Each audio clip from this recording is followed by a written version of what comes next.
రేపు Valentine's day సందర్భంగా ఈరోజు నేను మీకు నాటుకోడి బిర్యానీ చేసి చూపిస్తున్నాను. అదేనండి కంట్రీ చికెన్ బిర్యానీ.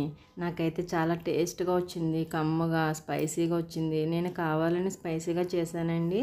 చాలా సింపుల్గా కూడా చేశాను. నేను చేసిన ఈ పద్ధతిలో ఒకసారి మీకు నచ్చినట్టయితే ఒకసారి చేసుకుని చూడండి. ఎలా ఉందో కామెంట్ సెక్షన్లో పెట్టండి. మరి స్టార్ట్ చేసేద్దామా? వెల్కమ్ బ్యాక్ టు లిక్తాస్ వరల్డ్. ఫస్ట్ స్టవ్ ఆన్ చేసి పాన్ పెట్టుకొని కుక్కర్ పెట్టుకున్నానండి. నేనైతేను ఇది కుక్కర్లో చేస్తున్నాను. 2 టేబుల్ స్పూన్స్ ఆయిల్ వేసుకుని శుభ్రం చేసుకున్న చికెన్ ఉప్పు నీళ్ళలో పసుపు వేసి శుభ్రం చేసుకున్న చికెన్ని పసుపు ఉప్పు కారం ఇవన్నీ వేసి బాగా కలుపుకొని 2 గ్లాసెస్ ఆఫ్ వాటర్ వేసుకుని కుక్కర్ విజిల్ పెట్టుకోండి. నేనైతే ఇది నాటుకోడి కదా మెత్తగా ఉడకడానికి నేను ఒక 7 విజిల్స్ అయితే వేయించాను. 7 విజిల్స్కి మెత్తగా ఉడికింది. ఈసారి బిర్యానీ ప్రాసెస్ చూద్దాము. ఒక బౌల్ పెట్టుకుని ఇందులో ఒక పెద్ద స్పూన్ నెయ్యి వేసుకున్నాను ఫస్ట్. నెక్స్ట్ కొద్దిగా ఆయిల్ వేసుకుని 2 బిర్యానీ ఆకు, 6 లవంగాలు, చిన్న దాల్చిన చెక్క, 4 యాలకులు ఇలా బిర్యానీ ఇంగ్రీడియంట్స్ అన్నీ సోంపు సాజీర ఇవన్నీ వేసి వేయించుకున్నాక 5 ఉల్లిపాయలు తీసుకుని 2గా చీల్చి వేసి వేయించుకున్నాను. ఇవి ఎర్రగా వేగాక ఒక పెద్ద సైజు టమాటో తీసి చిన్న చిన్న పీసెస్గా కట్ చేసుకుని అవి కూడా వేసి వేయించుకోవాలి. ఇవి బాగా వేగాక ఇప్పుడు 7-8 పచ్చిమిర్చి చీలికలు వేసి వేయించుకొని ఇందులో ఒక టీ స్పూన్ అల్లం వెల్లిపాయ పేస్ట్ వేసి వేయించుకోండి. ఆల్రెడీ మనం చికెన్లో వేసి వేయించుకున్నాం కదా, అందుకని ఎక్కువ అవసరం ఉండదు దీనికి. ఇప్పుడు నెక్స్ట్ ఒక గుప్పెడు పుదీనా, ఒక గుప్పెడు కొత్తిమీర కట్ చేసి వేసి బాగా వేయించుకోవాలి.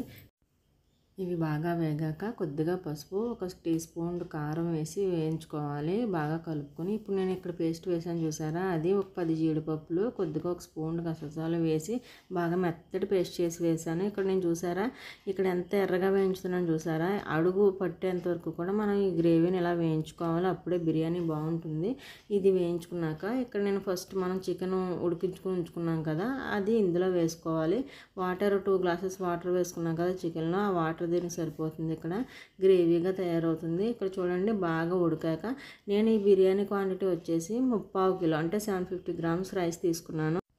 500 grams Sona masoor, 250 grams basmati rice తీసుకొని కడిగి నానబెట్టి ఉంచానండి ఒక 1 అవర్. ఇక్కడ సరిపడా సాల్ట్ వేసుకుని కలుపుకొని మూత పెట్టుకోండి. బియ్యం అది వేసాక బాగా కలుపుకోవాలి. సరిపడా సాల్ట్ అది వేసి మూత పెట్టుకుని ఒక 15 మినిట్స్ అలా వదిలేయండి హై ఫ్లేమ్లో పెట్టేసి.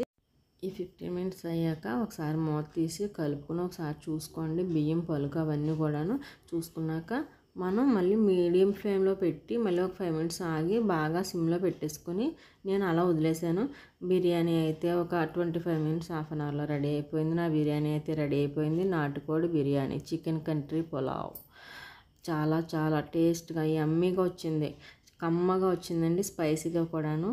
రేపు వ్యాలంటైన్స్ డే సందర్భంగా మీరు కూడా ఒకసారి చేసుకుని చూడండి. నేను చేసిన ఈ పద్ధతులు ఎలా ఉందో. అలాగే సబ్స్క్రైబ్ చేయండి. నా ఛానల్ కొత్తగా చూసిన వాళ్ళు లైక్ చేయండి. Please like my channel and supported me. Please subscribe and like. ఈ వీడియో ఎలా వచ్చిందో తెలుపుతారు కదా మరి కామెంట్ సెక్షన్లో నాకు.